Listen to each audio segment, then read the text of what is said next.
What's up, my YouTube peoples? What is up? I hope everybody's feeling good. I hope every single one of y'all are doing good, man. Did you have a good night's rest? And I just hope you had some good quality sleep. Be good and stay safe. So today, guys, we are hopping back into another League of Legends video because we've been away from the champion spotlight for quite a while, so I need to catch up. I need to catch up with all the freaking champs and what they be doing, because I plan to do some freaking reactions to like gameplays, like some sick fucking I want to see that Zed gameplay that you guys are talking about where he was saying, look at the skill, look at the moves. Yeah, that was fucking wild. So yeah, I'm a fucking hopping to the champion spotlight today. We're just gonna continue from where we fucking stopped. So yeah, we're just gonna push forward, man. Thank you so much for everybody being here.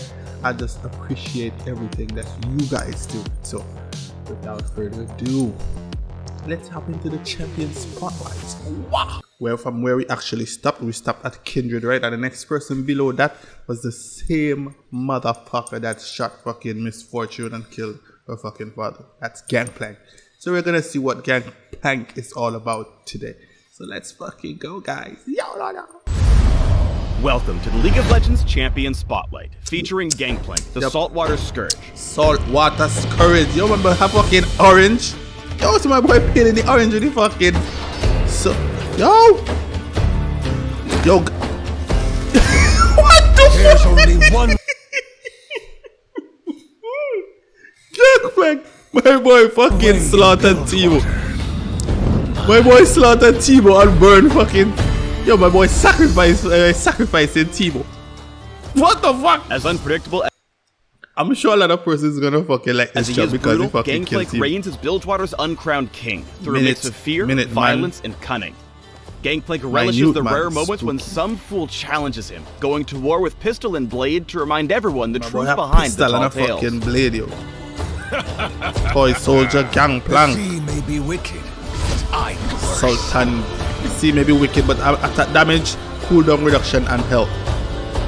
Trinity Force, Bloodthirst, and Gangplank's passive is Trial by Fire. On a moderate cooldown, Gangplank ignites his blade, causing his next melee attack to deal bonus damage, apply a true damage dot, and grant a brief burst of movement speed. Okay. Gangplank's Q is Parlay. He fires a shot from his pistol, dealing damage that can crit like a basic attack. Wow. Parlay also applies on hit effects like red buff and static shivs. Oh, so it's yes, you have Parlay the same plunders fucking extra bird. gold and refunds half its mana cost if it kills a unit. For each gold plundered by Parlay, Gangplank gains a Silver Serpent, which is an exclusive currency he can use at the shop to upgrade his ultimate. Wow. We'll get to that in a minute. Use Parlay in early laning to farm at a safe distance from any poke or encroaching junglers, while pocketing the extra gold as money in the bank. Okay. Remove scurvy. Gangplank's W heals him and removes disabling effects. The more health he's missing, the more health he recovers. Whether facing crowd control, sustained damage, or vitamin C deficiency, all Gangplank has to do is eat an orange, and it's K. Yo, that's fucking sick! Powder Keg is Gangplank's E, and there's a bit of a mini-game with it for the Saltwater Scourge and his opponents. When he uses Powder Keg, Gangplank tosses out a barrel with 3 hit points that tick down to 1 over a few seconds. And then if Gangplank last hits the barrel with a basic attack or parlay, it explodes, dealing the attack's damage, including crit, that ignores a percentage of enemy armor. And he could... Wow! The explosion slows anyone in the blast zone, and plunders gold if triggered by parlay. Show so my boy fucking rich! He gains barrel charges slowly, but can store several barrels for a battery of boom. Powder kegs can chain together if their explosion radii connect, although the damage doesn't stack. Basically, each additional barrel makes the area bigger. Oh, just make it a fucking bigger area? Gangplank gains bonus movement speed and instantly refreshes his passive. Yo! But if an enemy hit by all of that, they'll disarm it with no explosion and pocket a few gold coins. That's fucked. Additionally, because they have other important barrel business to attend to, powder kegs will disappear after being stuck on 1 tick for 60 seconds. Okay. Keep in mind that powder kegs prime themselves faster with level. Later in the game, carefully placing one on the path behind you will let you parlay the barrel as you run. Oh, so yeah, so you can get away. Yo, picture getting hit by all these 3 fucking barrels. Cannon barrage. When he ults, Gangplank calls on a ship to fire waves of cannonballs in a large area with global range. damaging and slowing enemies caught beneath the barrage. That's global? There are 3 upgrades Gangplank can purchase over the course of the game with the Silver Serpents from Parlay. First up is Death's Daughter, an enormous cannon that deals tons of true damage at the beginning of the ultimate. Oh, so that's the beginning. Second is Raise Morale, an upgrade that gives allies under the Avalanche of Iron additional movement speed. Okay. And lastly, Fire at Will increases the ult's rate of fire, dealing extra damage. That'll be the fucking pick, because you know it can get caught in a fucking presence. Even if you're in another lane, it's almost as if you're there in spirit. You can use Cannon Barrage to turn the tide of battle and potentially leave your enemies feeling extra salty. Fuck! Yo, Gangplank fucking terrible tuna. Practice makes perfect, and it's still true even if what you're practicing is looting and pillaging. Let's look at some examples of Gangplank in-game. More like Gangplank. Double fucking hit! Oh, fuck! Getting whacked upside the head with a flaming sword is a substantial chunk of damage, making Trial by Fire a critical part of Gangplank's ability to trade in lane. Here, Maokai initiates a fight just as Gangplank's passive comes up. Immediately after applying the burn, Gangplank explodes a powder keg, allowing the Dread Pirate a second blazing hit. Yo, so Gangplank is a late game champ. Gangplank can be exceptionally good at zoning and poking champions with his barrels, especially anyone who needs to get into melee range to trade. Exactly. Here, Gangplank places a barrel in front of the minion so that Maokai stays zoned. Rather than give up the lane dominance he's secured, Gangplank uses chain barrel explosions to harass the and then he come in with the fucking passive. Force him even farther back. What the fuck, yo? Gangplank can unload surprising amounts of damage through an in and out fighting pattern. In this clip, Echo's looking to fight, so Gangplank starts by strategically moving in the opposite direction. When Echo misses the stun, Gangplank parlays a powder keg into a Death's Daughter empowered cannon barrage and simply turns back around to clean up the kill. With Gangplank's seafaring background, it should come as no surprise that he easily clears waves as a split pusher. Placing a premeditated powder keg in the brush will allow him a snap combo with a second barrel if anyone comes to meddle with that split push. When challenged, he can use the slow and bonus movement speed from his barrels to escape. Needing further assistance, Scurvy and Cannon Barrage provide the health and slows needed to reposition. As he searches for new opponents, he sets up several multi-kill chains to evade his pursuers. As deadly as the barrels can be, they're fragile. Enemies who are paying attention can easily disarm them, negating their strength and Gangplank's advantage. In this last clip, watch as Gangplank hides a barrel in the Razorbeak camp, out of range of his enemies. When a fight breaks out, the Saltwater Scourge casts a second barrel and shoots the first to chain the explosion. In the middle of the explosion, he finishes things off with a third barrel, securing a kill on Oriana and Sona. A rather powerful interaction. Yo, he fucking nuts! This fucking dude here complicated as champion Please subscribe to the Riot Games YouTube channel and leave us your comments. Yo, this is one of the most complicated champ I've ever fucking seen, yo. Scurvy, my boy, eat the orange and get away. Of cares. Of cares. Yo, fucking Gangplank, yo. Tahm Kench, welcome the to River League of Legends King. Champion Spotlight, featuring Tahm Kench, the River King. Oh. This is devil himself, dad. This is the fucking demon of fucking gluttony and greed. Call me demon. Water forgets the names of the drowned. More boy, more. Ah! See my more big. Styles and skin. Classic Tahm Kench. Yo, my spit out somebody fucking hot. Silver-tongued demon who toys with the helpless and desperate, feeding his ego before devouring his hapless enemies entirely. Oh. In-game, Tahm Kench is a tanky monstrosity with enough raw stats and utility to slip into either a solo lane or supporting role.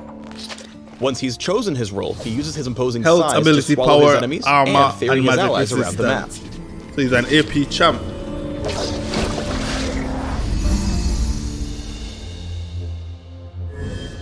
Tahm Kench's passive is an acquired taste. What the he applies stacks of his passive to enemy champions he strikes with basic attacks or damaging abilities. Once he applies 3 stacks, well, he can do things to them. We'll get to that in a minute. Tahm Kench can apply passive stacks to multiple targets at the same time. You like different, fall off like animation. The fucking, you see the fish now, you see the lobster. We'll start with Tahm Kench's W, Devour, because it interacts with a couple of his other abilities. My boy's a jungle. Tahm Kench swallows a nearby target, then spits them out a few seconds later. What? Aside from that general rule, the ability behaves differently depending on whom or what he noms. First up, enemy minions and monsters. After devouring one, Tahm Kench can spit him back out, dealing a chunk of instant magic damage to whatever he devoured, along with area of effect damage to whomever they hit. So he can't devour. Note that while Tahm Kench can eat a bunch of monsters, he can't eat them all. Apparently Baron, Dragon, and Red and Blue buff are too large to fit in his stomach. Okay. Yo, my boy's so big he can't hold all of those. Tahm Kench can devour allied champions too. Whenever he does, he turns them untargetable while they reside in his belly. Oh shit! Yo, you see how fucking wild that is? As a friend in him, he gains extra movement speed, but only when he moves toward enemy champions. My boy After basically. a couple of seconds, either Tahm Kench or his ally can choose when they leave the big guy's mouth. My boy basically help my boy out of the fucking Vi ultimate, yo. Yo, that's finally, fucking Tahm wild. Kench can also devour enemy champions. There's just one caveat. He can only do so after he's acquired a taste for them through his passive. Okay. Once he's done chewing, Tahm Kench can regurgitate his mouthful out, causing it to suffer % max health damage. Wow. Once they're fully slathered up, devouring them drastically reduces their vision and makes them untargetable for a few seconds. Oh, but still, Tahm yo. Kench gets so weighed down that his movement speed is reduced to a super slow crawl. Oh, shit. Use Devour to get your traditional frontline allies quickly into a fight. You'll get there fast thanks to your speed boost, and once you spit them back out, they'll be well positioned to get into the enemy team's face and wreak havoc. Tahm Kench's Q is Tongue Lash. He fires out a medium-range skill shot, his tongue actually, that damages and slows the first target struck. However, if he's able to max out his passive stacks on an enemy champion, Tongue Lash will instead stun his tasty target. Wow. Tongue Lash can also extend Devour's range on minions and monsters. By hitting Devour right before connecting with Tongue Lash, Tahm Kench flicks them into his mouth. Yum. Tongue Lash has a short cooldown and long range, so use it frequently to slow down fleeing targets and build up stacks of your passive. So he's like a nice fucking support, a fucking Scion. Oh fuck. Zed. Next up is Tahm Kench's E, which has a passive and an active. Passively, Thick Skin turns all of Tahm Kench's damage taken into gray health, which he partially converts into real health a few seconds after leaving combat. When Tahm Kench activates Thick Skin, he converts all the gray health into a shield that quickly drops off. Note that Tahm Kench cannot build up gray health while the ability is on cooldown. Use Thick Skin to temporarily increase your tankiness when you're tower diving or taking heavy sustained damage. All them fucking tower damage. Oh fuck. And he man take out him and say, come here. I'll fucking keep you safe. Finally, Tahm Kench's ultimate is Abyssal Voyage, which also has a passive and an active. Passively, his basic attacks and damaging abilities deal a portion of the big guy's bonus health as magic damage. See my boy Tom. Oh, they fucking. When he activates the ability, Tahm Kench targets a location, potentially hella far away, before opening his mouth to begin channeling. At this point, reactivating Abyssal Void sends him down underwater as he dives to his target location. But swimming's more fun of the friend, and Tahm Kench can take one with him. An ally can jump in for the ride by right-clicking on his mouth as he channels, which immediately sends Tahm Kench off on his journey. What the fuck? A few notes for the enemy team. First off, the big guy can't ult with an enemy champion in his belly, and if you're close enough, you can attack Tahm Kench as he channels and stop him interrupt Abyssal Voyage, putting the ability on a short cooldown. Was that an attack or an hors d'oeuvre? That's wild. Finally, Tahm Kench isn't exactly the most streamlined swimmer and makes so much noise when he ults that the enemy team will hear him even a screen or so away from his destination. Wow. Use Abyssal Voyage to set up ganks. Just wander out of lane like you're off warding or something, maybe send an innocent alt chat message. Then ult back in with an ally on board. I got fucking I spit out my what the fuck? Where you going? Tristana! No! You got Tristana. Devour's great at reactively saving teammates who get themselves in sticky situations. Morgana in the bush. Normally, this Dark Binding would force Ashe out of lane, but Tahm Kench negates Lucian's burst with a fantastic Devour. Come on, man! No matter which lane he's in, Tahm Kench has awesome scuttlecraft control thanks to Devour. Yeah, you can actually take it and throw it away from the enemy. And chomp down on the little guy for some extra gold and vision. What the fuck? Tahm Kench has plenty of tools to help him thrive in the middle of fights. By devouring Sejuani, Tahm Kench keeps her safe while giving her a chance to get her cooldowns back. He then focuses Gragas with basic attacks, making sure to wait until Tongue Lash will stun rather than slow. instead of slow, what the fuck? Yo, activating Thick Skin for the extra shield, Tahm Kench stays alive in the depths of combat before he devours Draven to save him from otherwise lethal damage. Fuck! Why? Here's Tahm Kench getting aggressive with his abilities. By constantly attacking Sion while blocking his escape, Tahm Kench is able to rack up his passive stacks while preventing the big zombie man from ulting to safety. When Sion tries to channel his stun from the brush, Devour completely shuts that down and grants Tahm Kench the first kill. It's passive. With Sion dead, or as dead as he gets, he turns to Zed, flashing before dealing tons of damage for the second kill. Now, most would probably back off here, but Tahm Kench is a daring gentleman and has ways to survive otherwise suicidal tower dives. Thick Skin, and he get Lulu fucking ultimate. Long enough to use Devour again, which really hurts tanky champions like Braum. Finally, Abyssal Voyage is absolutely incredible at breaking sieges. He brings Sejuani directly into the middle of the enemy team, which pretty much just destroys them thanks to the comboed ultimates. Keep in mind, it's super important for his allies to actually think about who's going on the Whirlpool Express. If Ezreal or Draven had jumped in, they would immediately die and blame their team for the lack of peel. Thanks for tuning in to the Tahm Kench Champion Spotlight. Please subscribe to the Riot Games YouTube channel and leave us your comments just below the video. That's for Tahm Kench. But yo, brother, the same fucking guy, the same the Bard doesn't fucking Welcome speak. to the League of Legends Champion Spotlight, featuring Bard. The Wandering Caretaker. The Wandering Caretaker. My boy is the one who took the fucking orb from when they were trying to steal that shit, bro.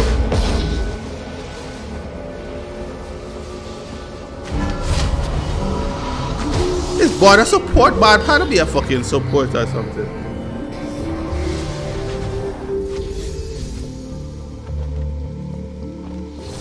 Classic Bard is a cosmic guardian who manifests on Runeterra whenever the universe's equilibrium comes under threat. In-game, Bard plays the role of a support and offers his allies incredible utility, along with decent sustain and mobility as he mana regeneration, cooldown reduction help. Because Bard's all mysterious and cosmic and stuff, he has two passives, Ancient Chimes and Meeps. Bard's presence causes various collectible chimes to appear across the map. By wandering over them, Bard collects these relics and gains a burst of movement speed, a portion of his missing mana back, and a little bit of experience. Wow. He can just pick up all of these shit? Movement speed buff stacks up to 5 times if he collects multiple chimes in quick succession, but falls off if he enters combat. Although ancient chimes can appear throughout the map, they'll generally appear in areas near Bard. Finally, note that chimes pop up on Bard's minimap as soon as they appear, while enemies will only see them if they have direct vision. Head out to collect chimes whenever you're running low on mana and your lane buddy's in a relatively safe spot. Wow. The speed boost will help you quickly return to lane with that all-important magic juice. Exactly, you still come back to help your buddy. Bard's second passive is Meeps. Yeah, the little fucking critters. As he wanders and fights throughout the rift, adorable little spirit creatures called Meeps come to Bard's side, following him and launching themselves at whomever Bard attacks before disappearing back into the ether. But wait, there's more. What? See, Meeps become more powerful as Bard collects his chimes. So, while he only starts out with one lonely Meep, once he's collected enough chimes, he'll have freaking tons of Meeps at his back.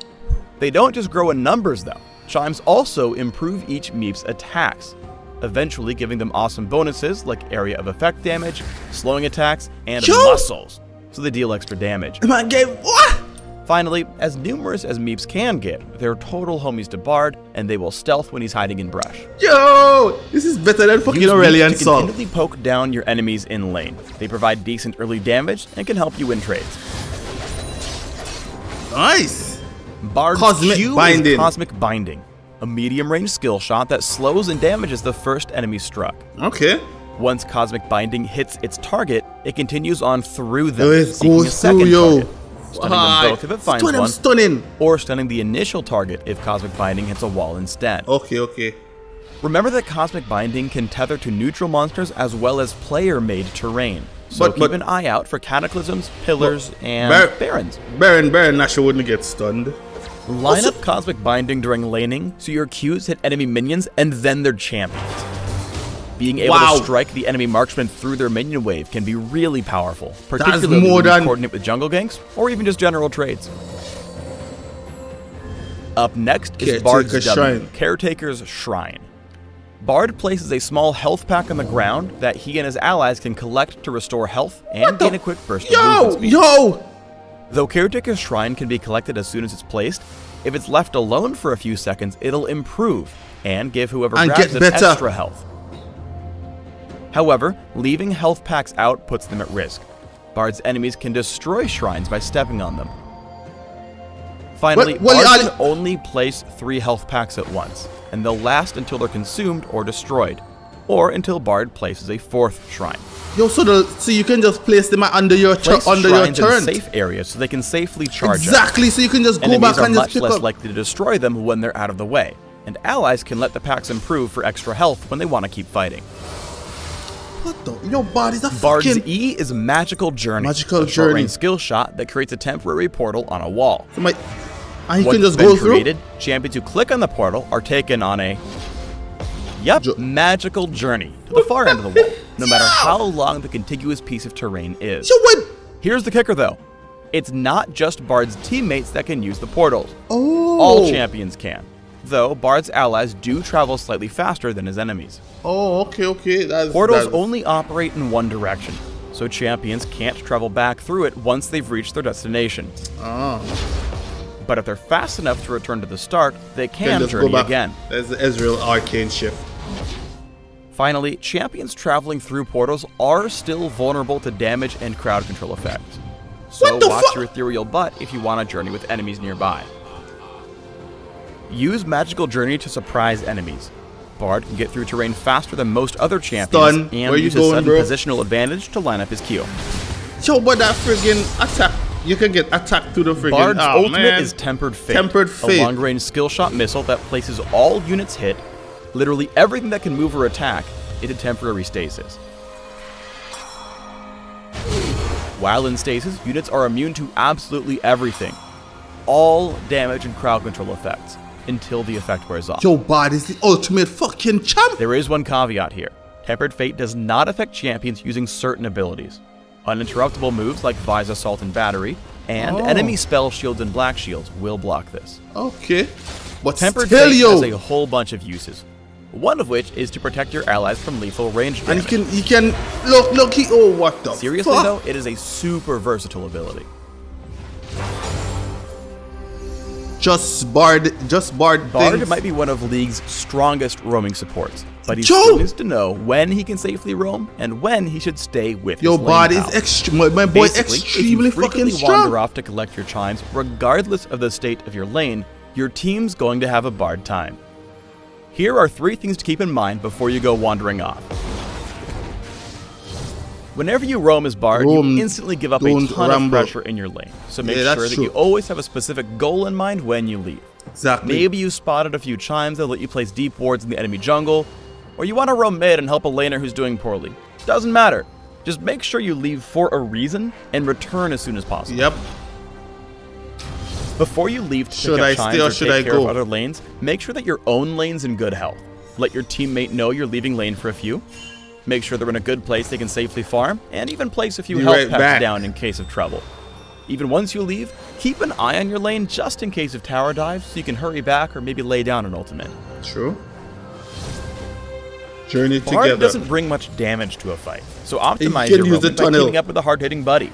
The combination of Bard and a teammate journeying behind the enemy laner will often lead to a devastating combination of crowd control and murder.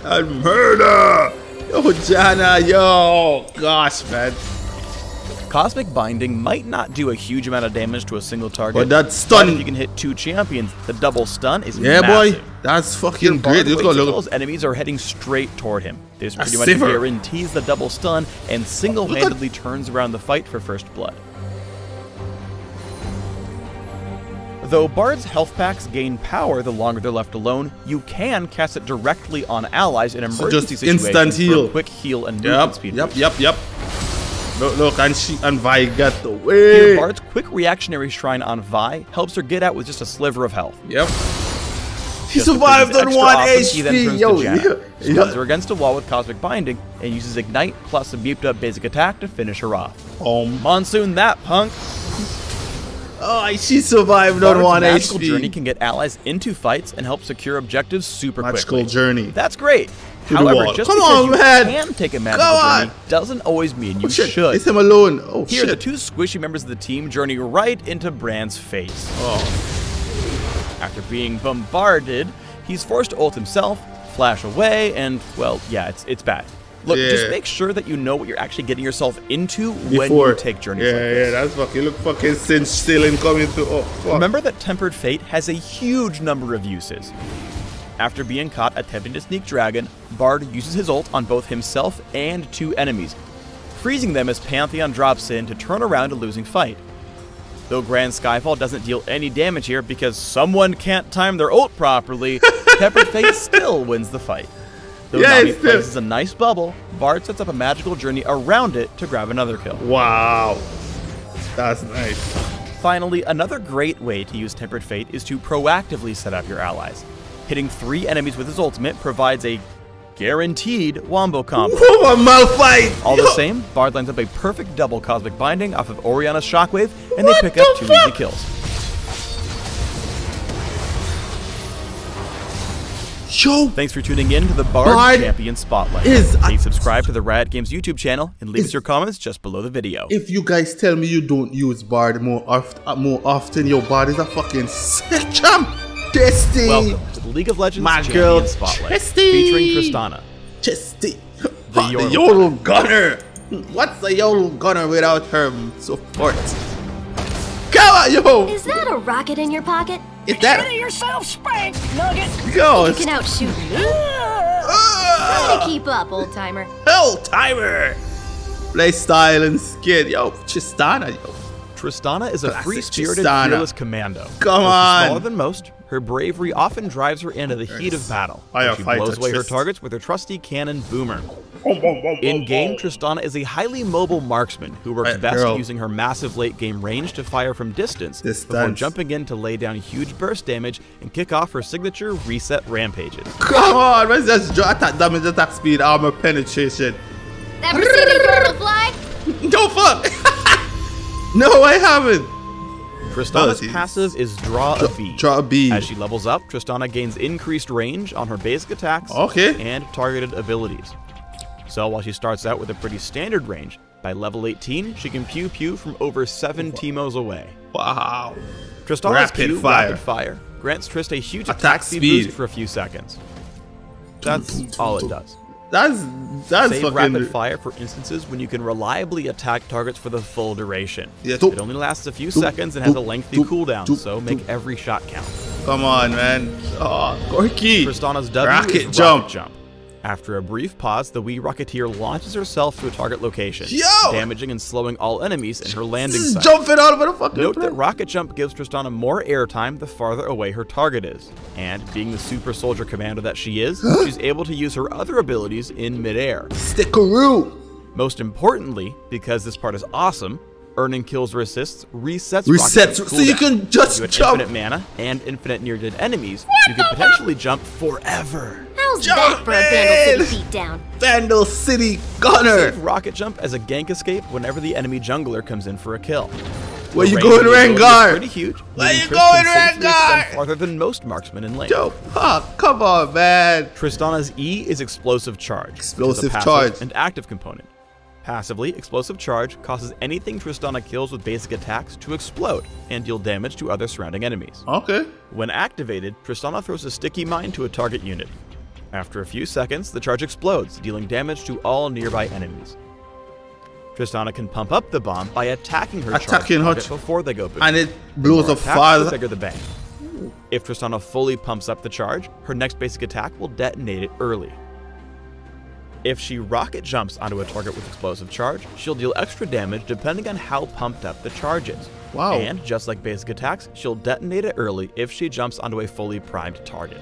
Finally, Tristana can attach explosive charge to enemy turrets. Turrets as well! The ability's explosion is significantly larger So it's and actually damages the turret itself. Turns out, Yordles are pretty good at blowing stuff up. Who knew? Teemo, Use the explosive fucking charge to shove minions and siege the enemy team. The passive will mean you push naturally, and the charge itself can deal tons of damage to turrets. And once you stay under there, you getting fucked. Oh fuck! Tristana's ultimate is Buster Shot. Oh fuck! Trist fires a massive round at her target that knocks them back and damages them.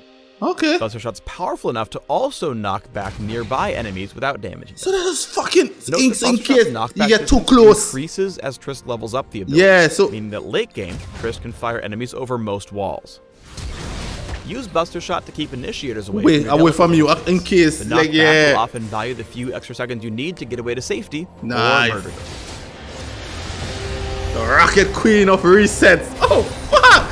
Rocket Most Queen of marksmen work resets, best yo. sitting at the back of team fights, safely shooting whatever comes into range as their front line keeps the enemy assassins at Yes, bay. yes, yes. Tristana starts fights this way, but she's also League's Daredevil reset carry. Oh, and gets shit. her multi-kills by jumping onto God. vulnerable targets and shooting them in the face Bomb. from pretty much point-blank range.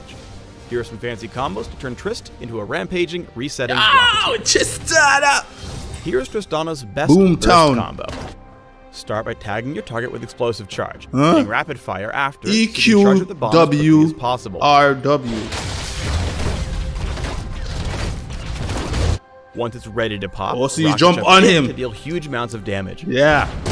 And then If that hasn't R. already killed your target, turn to your basic attacks and Buster Shot to secure the kill in style. Yep.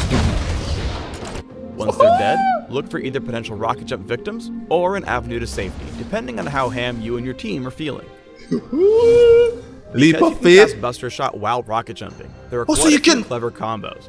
The most aggressive of which is to rocket jump over your opponent And shoot cast them Buster back. Shot as you cross past them. Into your fucking team. On the more defensive side, anytime you're in danger, use Rocket Jump to cover Buster Shot's cast And animation, l- so you don't have to stop fuck. to use it. In typical team fights, the Yo, enemy tanks and buddy fighters will bubble, try to get in your face EQR. as much as possible.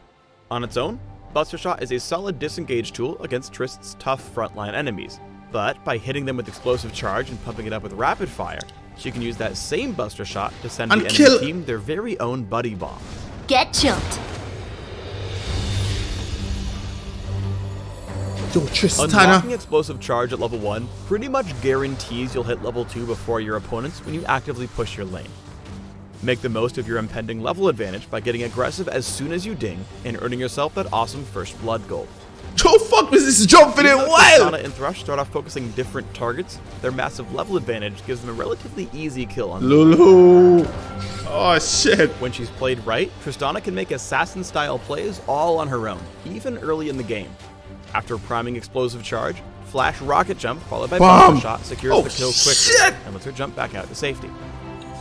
So once she gets a kill Using with that, explosive charge it on turrets is resets. an excellent way of disrupting your enemies as they try to defend. Yeah, because if The they try to explosion if they is way stay, bigger and can do awesome things like kick the crap out of unsuspecting if defenders. she stay, Well, yeah, and stop she chanting gets recon. recalling, yeah. Sorry, Soraka. Not sorry. Recalling is like, what the fuck, man? I'm trying to recall here. Being a pretty squishy marksman, Tristana's often a prime target for enemy assassins and fighters. Fortunately for her, she has a couple of tools to help her survive these encounters. Kha'Zix. Rocket Jump helps her escape Kha'Zix's burst here, while keeping her close enough to reply from range with a basic attack. Basic attacks, right? Kha'Zix closes back in, but the knockback from Buster Shot. again creates distance, Go forcing on! the Void Bug to flee. Well, try to flee. Try to flee, yeah. Remember that while jumping toward the Nar. enemy team often deals great damage, if you Twisted don't Fate get a kill, coming in, you're shit. extremely squishy and Yeah. extremely And he exposed to attack. Can't jump Your out. Tristana gets a little cocky and ends up paying for it with a boulder to the face. Boom. Seriously, don't go overly aggressive Shit. or you're going to cost yourself some. Yeah. Finally, here's Tristana doing what Tristana does best. Repeatedly looking for opportunities to jump in, get her resets, and jump again and again. Again and Noticing again. that Ezreal's isolated, she rocket jumps in more for the slow than the damage to prevent Yep. his escape. Jump Jumping over around, the she wall spots again. Lissandra's only one Yeah. hit away from dead, and then decides that a Jump 4v2 again. is pretty safe. Jumps Fuck into it. Draven's Cataclysm and wraps up an easy bunny hopping quadra kill. Quadra!